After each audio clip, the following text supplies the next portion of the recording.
On est au début de la période hivernale, donc c'est une période idéale pour travailler nos érables qui sont maintenant en dormance. Aujourd'hui, on va le libérer bien sûr de ses haubans. On va faire un point complet sur son état de santé. On va regarder également la cicatrisation de certaines coupes pour voir si on peut améliorer les choses. Et puis, on fera une taille pour le préparer pour l'an prochain.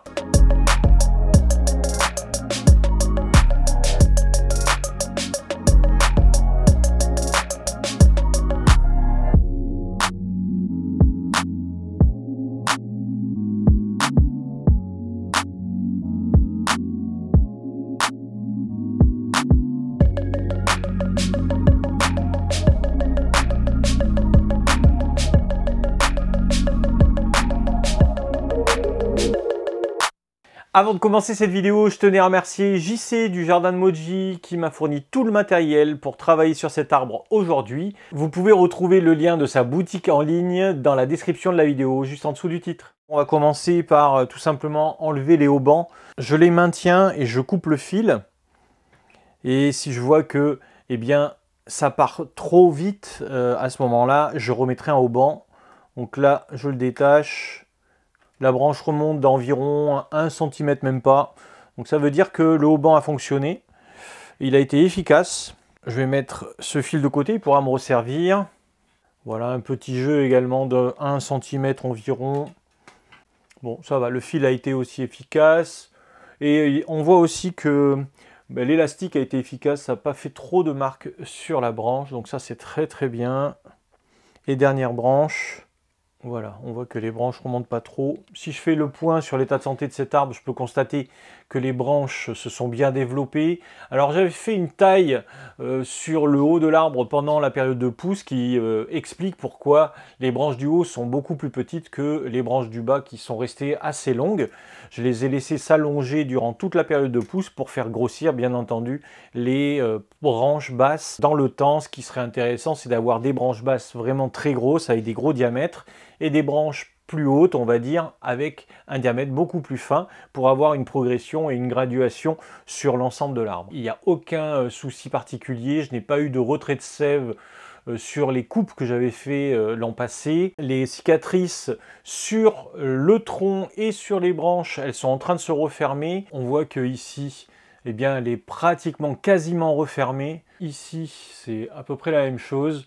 La cicatrice, elle est globalement refermée. Je vais pouvoir enlever le reste de mastic. Ici, on a une cicatrice qui est également très bien refermée. Il y a un petit bourrelet dessus qui s'est formé, mais ça reste naturel. Ici, on a encore un reste de mastic et puis on a quand même encore une cicatrice qui demande à être refermée. Donc ça, il faut laisser faire le temps. Je vais simplement nettoyer le reste de mastic qui est resté collé. La plaie, elle est vraiment propre. Et puis, ça ne dépasse pas de la silhouette de l'arbre. Donc, c'est vraiment très, très, très bien.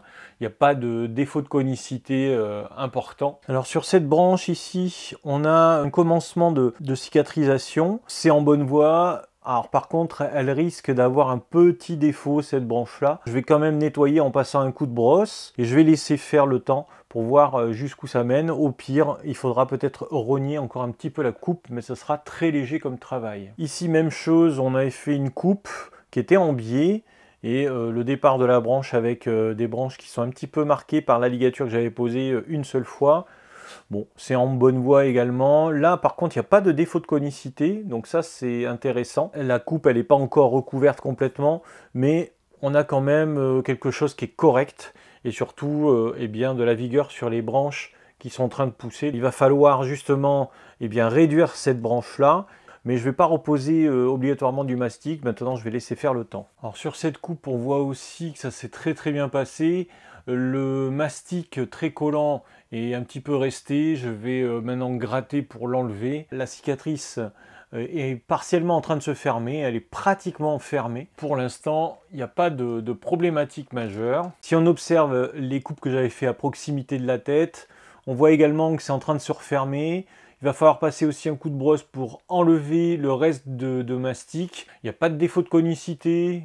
Donc on va le laisser comme ça maintenant et on va laisser surtout l'arbre s'affiner tout simplement. Il reste encore un petit espace ici, on voit la veine qui est en train de grappiller du terrain sur la partie sèche ici. Donc globalement, si on fait le tour de cet arbre et si on parle de l'état de santé de cet arbre, eh bien il est très bon. C'est un arbre qui a bien poussé puisqu'on voit que les tiges sont présentes absolument partout. J'ai perdu aucune branche. L'efficacité des haubans a été prouvée puisque finalement maintenant on a des branches qui sont en bas pratiquement horizontales et donc ça crée comme ça un arbre qui commence à avoir une certaine maturité. Actuellement ces branches elles sont quand même encore petites, elles font la taille de mon pouce pour certaines, entre mon index et mon pouce au niveau du diamètre, mais en haut ces branches là, celle-ci et celle-ci sont aussi d'un même diamètre. Il va falloir continuer justement ce travail à la fois de gestion des branches en haut, ne pas les laisser pousser pour éviter que les branches en haut grossissent et laisser tiger les branches en bas pour que vraiment elles prennent en diamètre et qu'elles soient supérieures aux branches du haut. Maintenant le travail ça va être bien de la taille. Je vais revenir à 1 ou 2 nœuds maximum sur chacune des branches. Je ne vais pas laisser trop de longueur, même sur les branches basses. Et par contre, l'année prochaine, je vais favoriser la pousse par des apports d'engrais généreux, un arrosage conséquent.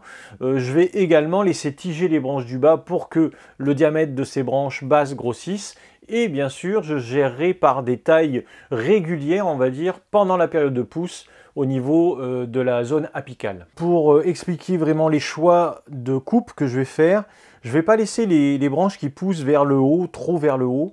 Donc je vais les limiter au niveau de la pousse. Par contre, je vais laisser les pousses qui commencent vers le bas, mais qui remontent. Généralement, c'est des arbres qui ont tendance à remonter logiquement. Donc du coup, ça sera plus joli d'avoir des branches qui partent du bas et qui remontent vers le haut, plutôt que des branches qui vont directement en haut. On va enlever cette branche là et ici je vais laisser de la longueur, 2 entre-nœuds. Sur cette branche pareil, je vais enlever la longueur, j'enlève également les moignons. Alors sur chaque coupe de plus de 5 mm, je viens appliquer un petit peu de mastic. Alors c'est pratique avec ces petites tiges justement, c'est du mastic qui est liquide et la petite fiole permet d'être précis. Je vais enlever comme toujours des branches qui sont trop longues, petit coup de mastic dessus et surtout des branches qui poussent vers le haut. Ici c'est une branche qui va pas très bien donc c'est bon, je vais l'enlever aussi et ici je vais garder juste un entre-nœud. Là pareil, un entre-nœud.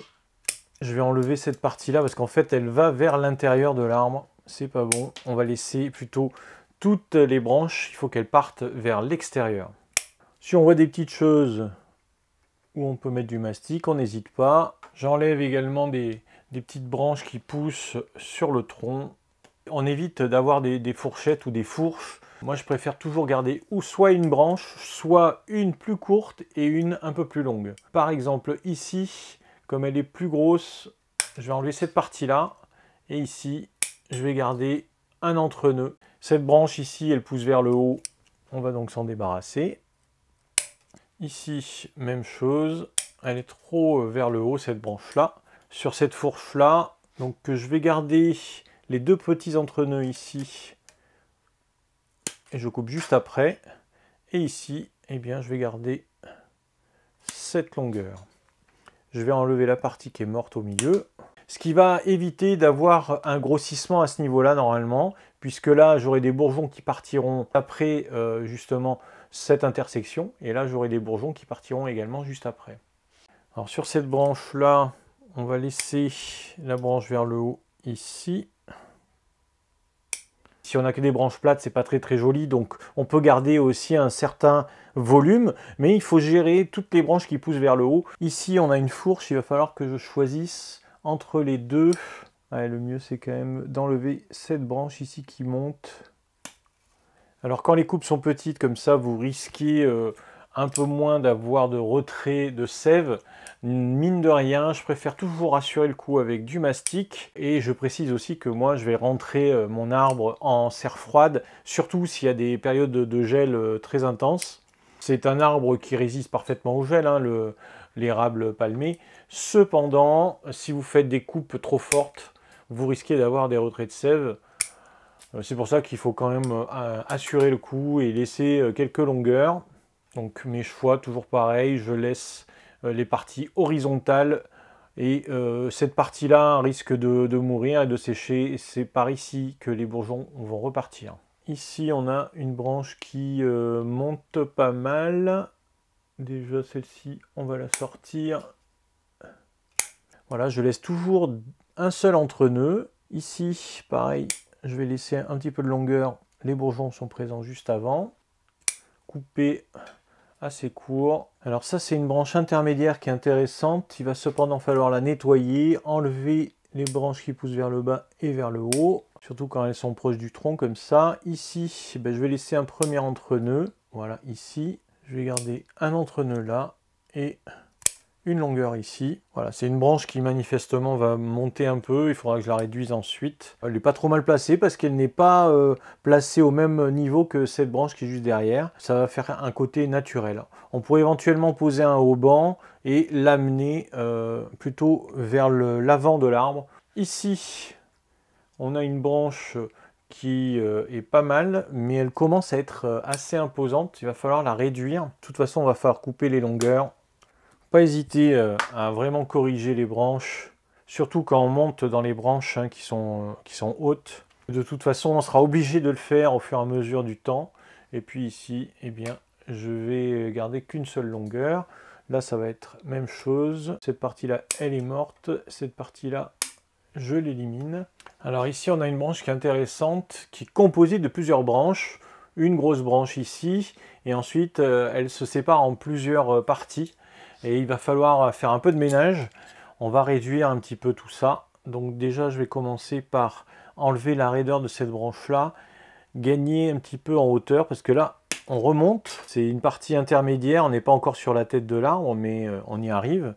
Donc pourquoi pas garder un petit peu de hauteur. Enlever cette branche ici, garder justement voilà, ce mouvement-là, qui va me permettre bien sûr de gérer ce volume par ici. Et puis ensuite je vais gérer les longueurs ici. Voilà, je vais laisser quelque chose de relativement naturel. Et il me reste cette partie donc de cette branche. Ouais, je vais garder cette branche ici, je vais enlever cette branche ici parce qu'on a une sorte de V comme ça qui est ouvert, c'est pas très joli. Donc il faut travailler toujours pour la conicité de la branche. Voilà, ici je laisse juste le petit départ ici, il y aura certainement des bourgeons qui vont partir ici. Et là, je laisse la branche en bas, les bourgeons sont présents ici et j'enlève la longueur. Il va falloir que je gère cette petite branche aussi. Donc là, même chose. J'enlève les parties basses. Donc cette partie-là, là, je vais la favoriser puisqu'elle est à l'extérieur de l'arbre. Et cette partie-là, je vais l'enlever. Elle est vers l'intérieur de l'arbre. Ensuite, je gère la longueur. Je vais garder juste ces deux bourgeons. Là, la branche, on peut la réduire. Ici, je vais garder juste cette partie-là. Donc, je coupe là. Ici, je vais garder cette partie. Et comme ça, ma branche est de nouveau réaxée. Elle ne pousse pas n'importe comment. Alors ici, on a une branche intermédiaire. Elle est toute petite. Elle est au niveau de la tête. Pour l'instant, je vais la garder. Je vais enlever la partie qui pousse vers le haut. Toutes les branches qui poussent vraiment trop haut, on les enlève, on les retire. J'enlève également les parties de moignon. Là, je vais laisser cette partie-là. Donc, cette partie va sécher logiquement. Et sur cet entre-nœud-là, eh bien, j'aurai la présence de nouvelles branches. Je peux garder un petit peu de longueur sur les rameaux. Voilà, la branche est nettoyée. Et elle a plusieurs formes, donc c'est sympa. Et en plus, elle est conique. Je continue de monter. Donc ici, c'est une branche qui est limite. Je pourrais l'enlever. Mais comme j'ai pas grand chose ici, je vais garder un peu de volume pour la prochaine fois. Donc j'aurai certainement des bourgeons qui vont pousser encore par là. Cette branche ici qui va vers le haut, ainsi que l'autre derrière, je l'enlève. Comme c'est une coupe qui est supérieure à 5 mm environ, hop, je viens mettre un petit coup de mastic dessus. Ici, c'est une partie sèche, on l'enlève maintenant. Et cette longueur-là, je la réduis et je garde un seul entre-nœud ici. Voilà, c'est un travail qui est assez rapide à faire, puisque maintenant on arrive pratiquement sur les branches de tête. Toujours pareil, des petits nettoyages. On enlève les branches fines. Je vais enlever cette branche ici. Et je vais garder celle-ci. Je coupe ici. Cette partie-là va sécher et ça va repartir sur le bourgeon ici. Et là, je coupe la longueur ici. Alors sur la tête de l'arbre, on a cette branche ici. On va sélectionner toutes les branches qui poussent vers l'extérieur, on va les garder. Et les branches qui poussent vers l'intérieur, on va les enlever. Je ne vais pas garder 3 branches, je vais garder uniquement 2 branches. Donc j'enlève la partie centrale. Cette partie-là est sèche. Et cette partie-là aussi. Je vais le forcer à partir sur ce bourgeon. J'arrive sur la tête de l'arbre, c'est toujours des choix intéressants à faire. Il faut éviter que les branches rentrent en concurrence. On va commencer par éliminer cette branche ici qui risque de prendre la puissance de la tête en fait. Donc là je l'enlève complètement. Cette branche ici, elle est bien placée, mais je vais la réduire qu'à un seul entre-nœud. Donc cette partie-là va sécher. On va la faire partir sur les deux petits nœuds ici. Pareil ici, j'ai un petit départ, je réduis. Et ici, j'ai un V sur la tête. On va commencer par éliminer la branche qui pousse vers le haut. Voilà, on va travailler de façon logique. Je vais enlever aussi cette partie-là. Je vais garder ici ce V, mais je vais garder cette longueur-là. Donc, je vais enlever cette grosseur également. Et pour finir, je réduis cette partie-là et je garde un seul entre-nœud. Je finalise maintenant mon travail avec la pose d'un haubans sur cette petite branche pour pas qu'elle paraisse parallèle à cette branche ici, cette branche qui est en dessous. Alors, je ne vais pas serrer fortement le fil. C'est juste pour tenir. Ça permet d'avoir une branche avec une forme plus sympa ici et qui remplit cet espace. J'en profite pour brosser un petit peu et enlever le mastic, l'ancien mastic qui était présent sur les différentes cicatrices. Je passe un petit coup de brosse. Je n'ouvre pas les veines, hein. Ça n'apporte rien finalement d'ouvrir les veines. Le mieux c'est de laisser refermer tranquillement. Je prends un peu la brosse laiton pour enlever les petits restes de mastic. Ça s'en va très bien. Ici pareil. Alors je brosse pas très fort. Il faut juste enlever le mastic et pas enlever bien sûr l'écorce, hein. Voilà, avec la brosse laiton et un petit peu de travail avec la lame, plus la brosse au nylon. On nettoie les plaies. Alors c'est bien collé. C'est ce qu'on lui a demandé d'ailleurs à ce mastic, hein, de bien coller.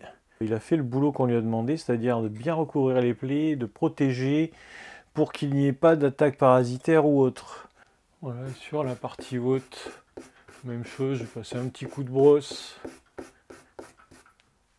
Et puis ça devrait aller. Maintenant l'arbre, eh bien, il peut continuer de fermer ses plaies tranquillement. Et je ne vais plus avoir de soucis. Je pense que d'ici 2-3 ans maximum, toutes les plaies seront refermées. Une intervention qui est logique puisque c'est une intervention de suivi. C'est un arbre que je ne vais pas rempoter pour l'instant et que je vais laisser encore en bac pendant au moins 2 ou 3 ans. Le temps que toutes ces branches en bas grossissent bien. Les branches commencent à devenir matures, elles commencent à devenir anciennes. Les coupes se referment, on l'a vu. C'est un arbre que je trouve super sympa à suivre. C'est long, hein, attention, le feuillu, puisque les interventions sont relativement courtes. La taille, c'est très rapide à faire. Par contre, le grossissement de l'arbre, le grossissement des branches, c'est quelque chose d'assez long. Le feuillu, il va falloir partir sur une dizaine, voire une quinzaine, peut-être même une vingtaine d'années de travail pour arriver à quelque chose d'intéressant. Donc ça, c'est un arbre que l'on va revoir bien sûr l'année prochaine. Pour ce qui concerne la culture, je continue de l'engraisser généreusement à la période de pousse. En hiver, les arrosages, c'est 1 à 2 fois par semaine maximum. Et puis en été, on peut aller jusqu'à 3 arrosages par jour. Aujourd'hui, il ne reste plus qu'un auban, hein. C'est vraiment la petite anecdote. J'ai mis un petit auban comme ça, mais finalement, cet arbre, il n'a plus besoin d'avoir de auban pour l'instant. J'ai pas posé de ligature. On va le travailler principalement à la taille, comme je l'avais dit au début du projet. Et puis avec des aubans, si jamais je dois faire des modifications. C'est un arbre maintenant qui repart sur mes étagères. étagères en culture. J'espère que cette vidéo vous a plu, surtout n'hésitez pas, laissez-moi un commentaire, des questions comme d'habitude je vous réponds. N'oubliez pas de liker, de partager et puis de vous abonner à la chaîne en cliquant sur la cloche des notifications. Vous pouvez faire un petit tour dans la description de la vidéo, vous retrouverez les partenaires de la chaîne Nejikan Bonsai. Et puis si vous souhaitez aller plus loin, je vous invite à rejoindre le Nejikan Club en cliquant sur le bouton rejoindre juste à côté du bouton abonner. Quant à moi, je vous retrouve très vite dans une prochaine vidéo sur la chaîne. Ciao!